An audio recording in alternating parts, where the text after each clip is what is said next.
जुन्नर तालुक्यामध्ये गेल्या 4-5 वर्षांपासून सोयाबीन पिकाची पेरणी मोठ्या प्रमाणात केली जाते. उत्पादनही चांगलं मिळतं. रोगांचा प्रादुर्भाव आजपर्यंत कमी होता, परंतु यंदाच्या वर्षी सोयाबीनवर रोगांचा तर प्रादुर्भाव झालाच, शिवाय पावसामुळे अनेक ठिकाणी सोयाबीनचं पीक वाया गेलेलं आहे.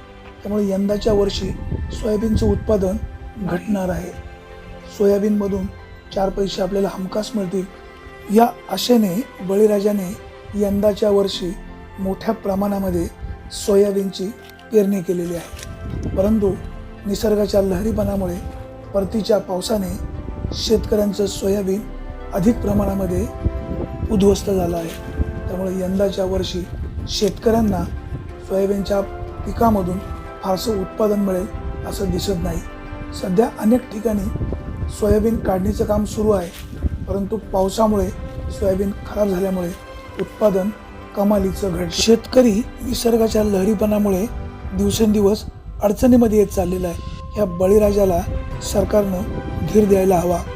Bureau report, Vighnahar Times, Pimpalwandi. Otur येथील 18 वर्षांची सुवर्ण परंपरा असलेली ग्राहकांचं हित जोपासणारी ग्राहकांची लोकप्रिय पेढी चैतन्य ज्वेलर्स.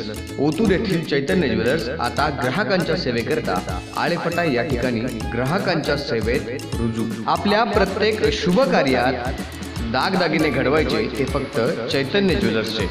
शुभ कार्य तुमचं आणि तुमच्या शुभ कार्याला सोन्याने चैतन्यमय करून टाकण्याची जबाबदारी फक्त आमची. चैतन्य ज्वेलर्स ग्राहकांच्या सेवेसाठी आळेफाटा या ठिकाणी रुजू. आजपर्यंत आपण आम्हाला मोलाची साथ दिली, यापुढेही ती द्याल यामध्ये तिळमात्रही शंका नाही. चैतन्य ज्वेलर्स, ग्राहकांच्या पसंतीचा ब्रँड.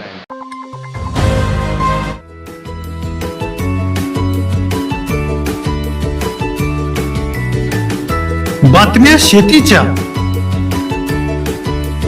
बातम्या मातीच्या, बातम्या अन्यायाच्या, गुन्हेगारीच्या,